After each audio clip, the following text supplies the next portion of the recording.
Samus, aka Tiz, and this is The Force Always. Welcome to the show. It has been a little bit more than a week, as I say, weekly-ish program, but let's get on with the show. Let me just maybe do that up a little bit. My goodness, this Jedi is a little bit unusual today. But anyway, let's get on with the Star Wars news. Vanity Fair has released a magazine. It's coming on the shelves, or is on the shelves by now, with the front cover of not just Obi-Wan Kenobi, which is Ewan McGregor, and Darth Vader. Technically, we may think Hayden Christensen is in that suit, we assume, and also an actress that is in one of the lead Inquisitors from the Obi-Wan Kenobi show on the front cover. It's a spectacular cover. It also says to me, this cover, it's, drive for this series is very serious and exciting. The lead up has been exciting for Obi-Wan Kenobi, this series, live action TV series, coming in about a week or less than a week now, on the Disney Plus streaming service. It is again the 27th. It will be a double episode. There is only 6 episodes in this particular series, but it seems to be exciting. Hopefully the show can live up to its standards. But anyway, check out Vanity Fair magazine somewhere on your shelves. You could order it, whatever you like to do, but its front cover has Obi-Wan Kenobi, which is Ewan McGregor, Darth Vader, and one of the lead Inquisitors. The reason why I'm not saying her name is because I don't know her name, my God. But anyway, she is one of the newbies to the Star Wars universe. Anyway, check that out. Speaking of Vanity Fair, they've also released some YouTube type of videos with interviews by Hayden Christensen and that actress that I don't know the name of, but she is a lead Inquisitor, and also Ewan McGregor, talking a bit of old school stuff, new school stuff. But one thing you get out of this particular interview, if you look at Hayden Christensen, he's really matured. Obviously, he's, we all age, so he's, kept up with his age pretty good, to be honest. But his, his maturity level is just through the roof. I think he's sort of, he's probably been through a bit of torment himself from the unfortunate perception of his role. Which, just in my opinion, I thought he did a great job for the prequels in Star Wars. I think I don't know. I'm one of these people that think the way that it was delivered was the way it should have been. It needs to have, Star Wars needs to have not such a super duper award-winning acting stars, but I think he delivered how it is. But anyway, let's get back into it. Vanity Fair, it's an interview. I think it's called 7 Questions. It's with the stars of Obi-Wan Kenobi that's leading up to the 27th. Anyway, that's some of the news there. So let's get on to more news. Star Wars celebration in Anaheim is fastly approaching. It's less than Obi-Wan Kenobi this series, and it's going to be almost less than a week so away. And so I will have a little bit later on some more pieces of advice about that particular event. But let's get on with the show. That's the news for this time around. Now let's get into views. Views are my story ideas, where I tell my story idea about something about Star Wars. And my story idea is actually about that lead actress that I don't know the name.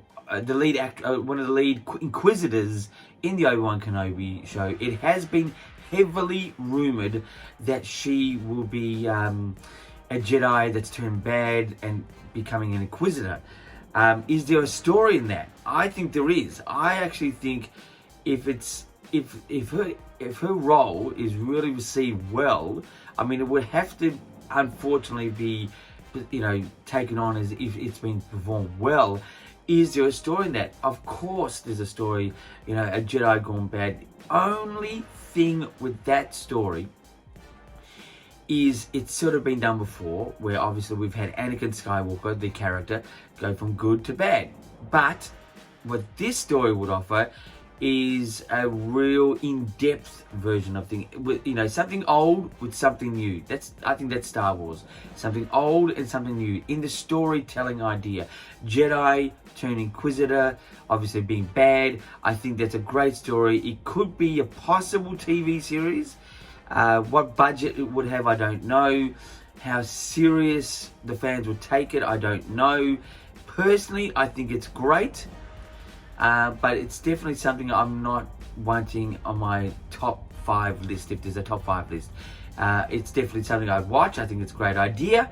Jedi gone bad to the dark side, the story elements of that, the process from the, how this really develops from a different style, not with, like Anakin, it was with his mum and his love for his mum, and it turned him, it started turning him at an early age, his emotions, but something different, different perspective of a Jedi. I'd watch it. I think I don't think people are demanding it, but I think it would be something interesting because she is a newbie to the Star Wars universe. That aspect with a story that's sort of been said before with a different angle would be interesting, I think. Anyway, that's my story idea for this time around. Let's get into reviews. Reviews this time around will be actually about the Vanity Fair magazine cover, and I'm going to go straight off the bat and say it's an 8.5 out of 10. What this cover offers is an excitement, a seriousness, and something that it tells us possible future beginnings, development at this point at the raw base. I think it's going to, the excitement there, but the actual look of the cover is a perfect Star Wars cover, and it just, with that sort of that darkness, the seriousness, is what Star Wars does lack a little bit of nowadays. The emotional sort of ride, the roller coaster has been a little bit lost in Star Wars. Something that we all can connect with, that is. But that being said, I'm a lover of all the Star Wars. I'm not a disliker from the sequels or the prequels or the originals. I actually enjoy them for what they are. But this cover does offer an excitement of beginnings to a future. The cover itself is greatly put together. I wouldn't say it's the most unique thing I've ever seen, but it's an 8.5/10 because it's an exciting cover. That's my review for this time around. Plus, I will also let you know, leading into the next segment, which is the interviews.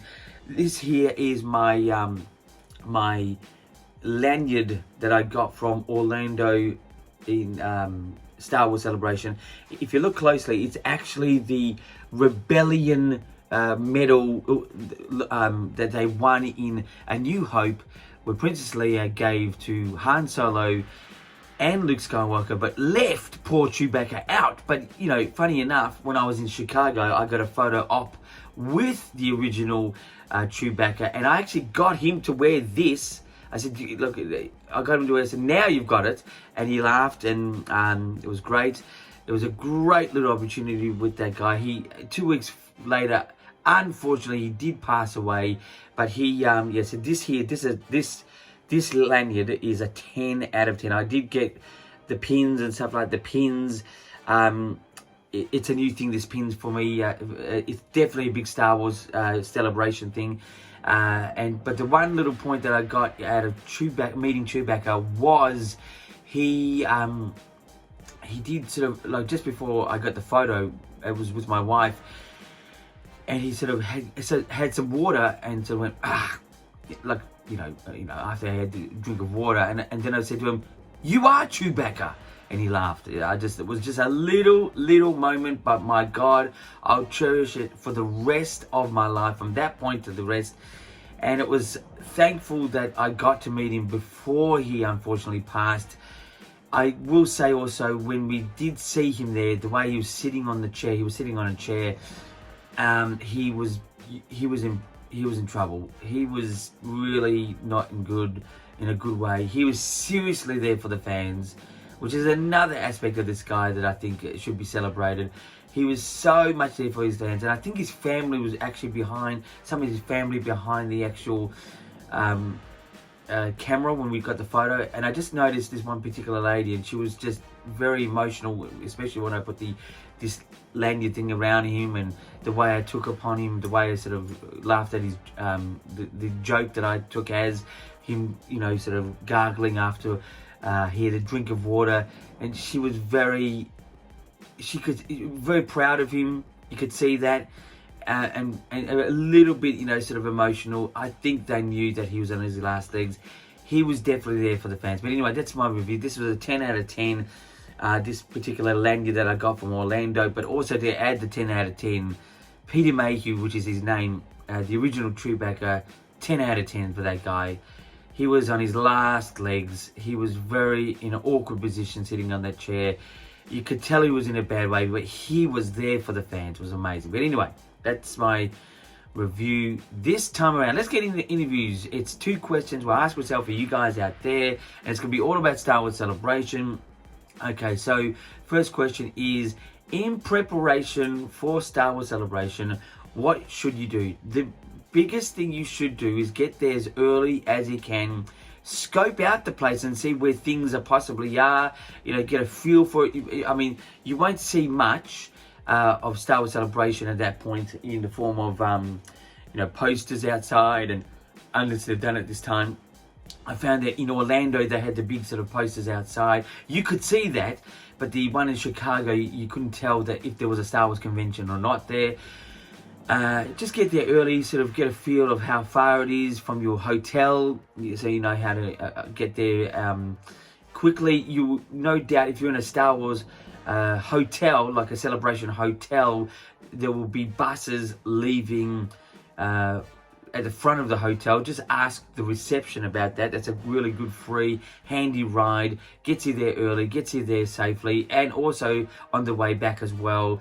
It was quite a distance for me in Chicago, at least 5k from the hotel. You couldn't walk. You could walk it, but it would be quite a walk, especially with Chicago, the windy city, and really brisk wind, let me tell you. But yeah, to get there early, just scope out the joint maybe a day before and see what's happening, see where it is, get a feel for it. It's a good sort of, educational part for yourself to, get your sort of timing. Because I think with Star Wars, it's all about timing, especially with my next question, which is, how do you schedule yourself within the Star Wars Celebration? You need to get to places, besides your, photo opportunities and your autographs, get there a tad early, but you don't have to get there super early. But if there's panels and you have to line up for these panels, some of them you will, some of them you would have been accepted or not accepted into the panels, especially the big ones. You need to get there a bit early, because it's not selected seating. You would well, as far as I know from the last one. This one, I've not seen any details that you can sit in a reserved seat. So you want to get there a little bit early to get a nice position and hear and see the actor or the presentation, whatever's happening. Get there early. Now, it's been horrors also. So that's really the answer to the question. But just a couple more points that are not really part of the 2Q thing, but it's not 2 questions, they're a bit more. There is horrid stories about, bad body odor and bad hygiene. Look, some of these fans can rock a little bit of odor. It's just normal. But it's not as bad as you would think. The food there offered is pretty basic, sort of, convenience type of food. And, it's not a healthy weekend in that respect, but you can, offer yourself some healthiness by taking some fruit there. They don't not allow you to take food and drink into these panels, as far as I know from last time. If it's a new thing here, I don't know. I would say it's the same. but it's just the hygiene level it's okay. Like especially Orlando, where we had to sleep and wait in line for the actual panel, which was like thousands of people. There would have been at least 5,000 to 8,000 people in the line just to get into the 40th anniversary celebration and the Last Jedi panel at that time, which was in Orlando. It was one of the greatest parts of that event, lining up with the fans, speaking non-stop about Star Wars, maybe other things, maybe a little bit where I'm from, where they're from, things like that. You sort of sleep on the floor. It's really hard work to sleep on the floor, but it's manageable. Like your excitement level overrides it, but you'll need a pillow. Those lines are not offered anymore because it's especially with the COVID times. But I was sort of talking about the hygiene. It is not as bad as you think, but if you're very sensitive, maybe just be aware that it could be a little bit up there. And the food there is pretty basic, convenience type stuff. Not the worst in the world, just easy 7-Eleven type food, if you were to say. Not McDonald's or not Hungry Jack's or not Hungry Jack's. You guys know it as Burger King and things like that. So, but if you have any questions about Star Wars Celebration, I'm definitely one who's been there twice, has experienced it pretty much all. My last point, which I've said so many times, is do not spend a good time waiting for the Star Wars Celebration shop. So the shop is separate to the actual shopping mall of many Star Wars shops. The little stands. That area is the best area. It's filled with fans, filled with unique collectibles that you can buy. They're on sale by the fans themselves. They're trying to get their sales from their old merchandise, or there's some stands that are new. Like there will be a Hasbro stand, there will be a Funko Pop stand, but the Star Wars Celebration shop, even though it has some okay items, the wait for that is just it's ridiculous, but it's just not that good. The actual stuff that's in the Star Wars shopping mall, if you were to call it, is much better for a Star Wars fan. Star Wars Celebration shop is only good for maybe some items, but you wait to get into that because everyone thinks it's the pinnacle because there's so much more space for that. It's like a massive area, almost the size, but maybe half the size of the Star Wars shopping mall area. That was in Chicago, and that was also in Orlando. I would just hold that off maybe towards the end, maybe on the third or fourth day. Some things will be sold out, unfortunately, but it's just overrated. That's all I can say. But anyway, that is my show for this time around. I do apologize for extending it more than a week. I was also away last weekend seeing a very good friend of mine in Western Australia. That's about a 4 or 5 hour plane travel from where I'm at right now. So I was away last weekend. I do apologize. But this is a weekly-ish program. It's The Force Always, only on YouTube. Subscribe if you like. Chat to me by Twitter, which is down there, my details. Also my Instagram, maybe YouTube. Message me, whatever you like to do with a question or comment, whatever you like. But until next time, my friends, keep rockin'.